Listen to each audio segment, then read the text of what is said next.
नमस्कार दोस्तों, राधे राधे। मैं नीरज गंगवाल नंदन कानन होम स्टे मुक्तेश्वर से आप सभी का हार्दिक स्वागत करता हूं अपने YouTube channel Nandan Kanan home stay में। तो आज मैं जो बात करने जा रहा हूं बहुत सीरियस मुद्दा है और बहुत गंभीर समस्या है हमारे पहाड़ों के लिए, हमारे सनातन प्रेमियों के लिए और विशेष रूप से हिंदुओं के लिए। क्योंकि अभी कुछ ही दिन पहले नैनीताल में एक बहुत ही बड़ा मुद्दा सामने आया है, जिसमें एक छोटी नाबालिग बच्ची के साथ एक अल्पसंख्यक समुदाय के व्यक्ति ने 72 साल के एक बूढ़े व्यक्ति ने दुराचार किया है, दुष्कर्म किया है। और ये मामला है 12 अप्रैल का, जिस दिन की ये घटना बताई जा रही है। 12 अप्रैल को ये घटना हुई है और उसके पश्चात उसको जो बालिका है, बालिका मार्केट में कुछ सामान ले आई थी, नैनीताल में रहती है, सामान लेने आई थी। तो उस्मान नामक इस व्यक्ति ने उसको 200 रुपये का झांसा दिया और झांसा दे करके इसको लेके जाता है अपने पास में, अपने घर में, और उसके साथ में बुरी तरह से दुष्कर्म करता है। जिसके बाद बालिका की हालत गंभीर हो जाती है और बालिका अपनी दीदी के साथ नैनीताल में रहती है। उसकी माँ जो है संभल में रहती है और बीच बीच में यहाँ पे आती रहती है उनकी देखरेख करने के लिए। तो इस प्रकार की जो रिपोर्ट है उसके अनुसार ऐसी चीज़ें सामने आई हैं। तो उसके बाद ये होता है कि बालिका इस चीज़ को किसी को बताती नहीं है, लेकिन धीरे धीरे 25 अप्रैल तक उसकी हालत बहुत खराब हो जाती है, उसको बहुत पीड़ा होती है और इस दर्द को वो किसी को बयान नहीं कर पाती है।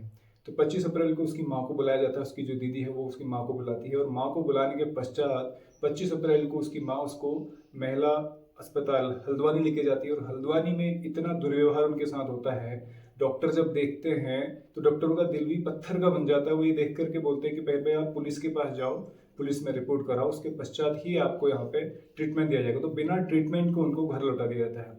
तो कितने बड़े दुर्भाग्य की बात है, सोचिए इस प्रकार का व्यवहार डॉक्टर कर रहे हैं जिनको हम लोग भगवान का दर्जा देते हैं। तो आजकल तो डॉक्टरी का जो धंधा है, जो पेशा है ना, वो सिर्फ पैसे के ऊपर, पैसे के लिए ही चल रहा है। वो सब पैसे के मनी माइंडेड हो चुके हैं। मतलब व्यवहार इस तरह का नहीं है कि समाज सेवा की भावना रह नहीं गई है बिल्कुल भी। तो उसके पश्चात वो वापस आते हैं और फिर धीरे धीरे समाज सेवी संगठनों से जुड़ करके ये मुद्दा सामने उठता है। और अभी 29 अप्रैल को ये मुद्दा सामने आया, जब ये सारी चीज़ें पता चली हैं कि भाई उसके साथ दुष्कर्म किया गया है। पहले वो बच्ची ने बताना नहीं चाहा, लेकिन वहाँ पे उस कॉलोनी में जहाँ पर रहती है, उस कॉलोनी में बात पहले से फैल चुकी थी। और वो लोग भी अपनी होता ना कि इज्जत के डर से कि भाई हमारी बेइज्जती हो जाएगी, बदनामी होगी, उसके डर से उन लोगों ने बताना नहीं चाहा। लेकिन धीरे धीरे जब ये मामला सामने आया तो आज ये मुद्दा बहुत बड़ा मुद्दा हो चुका है और उस व्यक्ति को भी बहुत सपोर्ट किया जा रहा है जिसने इतना बड़ा दुष्कर्म किया है। सारे सबूत है, सब कुछ है, उसके बावजूद भी उसको प्रोटेक्शन दी जा रही है। तो बहुत बड़े दुर्भाग्य की बात है। और सबसे बड़ी दुर्भाग्य की बात यह है कि सारे जो हिंदू धर्म के लोग हैं, हिंदू धर्म की जो बालिकाएं हैं, हिंदू धर्म की जो महिलाएं, उनको टारगेट किया जा रहा है। तो हम लोगों को सतर्क होना पड़ेगा, हम लोगों को एक्टिव होना पड़ेगा। और विशेष रूप से जब तक इस मुद्दे में सख्त कोई कार्रवाई नहीं होती है या फिर जब तक इस दोषी को कड़ी से कड़ी सजा नहीं मिलती है, तब तक इन लोगों के हौसले बुलंद रहेंगे या ऐसी घटनाएं करते जाएंगे। तो इस मुद्दे को हम लोगों को ऐसे नहीं छोड़ना होगा, इस मुद्दे को हमें आगे ले जाना होगा और इस मुद्दे में हर व्यक्ति को इन्वॉल्व होना पड़ेगा। इसकी जड़ तक जाकर के इसके पीछे हमें लगना पड़ेगा। और जब तक कड़ी से कड़ी सजा और कड़े से कड़ा कानून इसके लिए ना बन जाए, तब तक हमें इसमें प्रयास करना चाहिए। और ये सबसे बड़ी समस्या हमारे पहाड़ों के लिए, क्योंकि पहाड़ की पता नहीं, ये समझ में नहीं आती कि पहाड़ों की जो महिलाएं हैं, पहाड़ी की जो लड़कियां हैं, क्यों इन लोगों के झांसे में आ जाती हैं। और हम लोग भी अभी कमी हमारी है कि हम लोगों ने हर तरह से इन लोगों के ऊपर डिपेंडेंसी हो चुकी है। हम लोग पूरी तरह से इन लोगों के ऊपर निर्भर हो चुके हैं। छोटे से छोटा काम हम लोग इन्हीं से कर पाते हैं।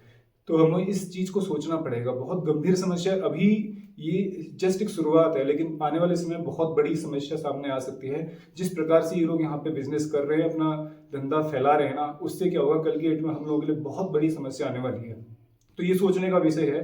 तो मुझे तो बहुत पीड़ा हो रही है इस चीज़ को सोच करके। कई सी चीज़ें होती हैं जो बोलना चाहता हूँ लेकिन बोल नहीं सकता हूँ। तो मैंने सोचा कि एक बार सोशल मीडिया के माध्यम से सबके सामने आकर के इस चीज़ को सामने उजागर किया जाए, ताकि हर किसी व्यक्ति को इस चीज़ का पता चले कि क्या हुआ है और क्या चीज़ होने वाली है। तो इन चीज़ों में अगर हम लोग गंभीरता से इसको लेंगे ना, तो इसका समाधान निकल सकता है। अगर हम लोग इसको ऐसे ही छोड़ देंगे, ऐसे ही जाने देंगे, जिस प्रकार से अंकिता मर्डर केस हुआ था, वो केस भी देखिए ठंडे बस्ते में पड़ा हुआ है। तो ऐसे ही यहाँ पे भी 2-4 दिन हल्ला होगा, फिर ठंडे बस्ते में बढ़ जाएगा। लेकिन हमें इस हल्ले को लगातार बनाए रखना जब तक इसको कड़ी सजा नहीं मिल जाती है। तो हमें हर व्यक्ति को प्रयास करना चाहिए, और ये ऐसा नहीं कि जिस बालिका के साथ हुआ है वो ही उसी के साथ हुआ, ये कल के दिन किसी के साथ भी हो सकता है। तो हम लोगों को सतर्क रहना पड़ेगा इसके लिए, और खुद भी इसके लिए जिम्मेदार बनना पड़ेगा। और अगर हम जिम्मेदारी लेंगे इस चीज़ की, तब हम इस चीज़ को रोक सकते हैं। तो इसके लिए हमें इसकी जड़ तक जाना पड़ेगा, और जड़ तक जाएंगे तभी इसका समाधान निकलेगा। और साथ ही साथ में प्रशासन से भी सबकी यही गुजारिश है, यही रिक्वेस्ट है कि प्रशासन इसे सख्त से सख्त उसको सजा दे, ताकि दूसरे लोग जो हैं उनको एक उदाहरण मिले कि भाई हाँ, ऐसा अगर कोई करता है तो उसको ऐसी सजा मिले। बस फांसी से कम तो कोई सजा हो ही नहीं सकती ऐसे में, क्योंकि जो जितना बड़ा दुष्कर्म है वो उसके लिए फांसी की सजा भी बहुत कम है।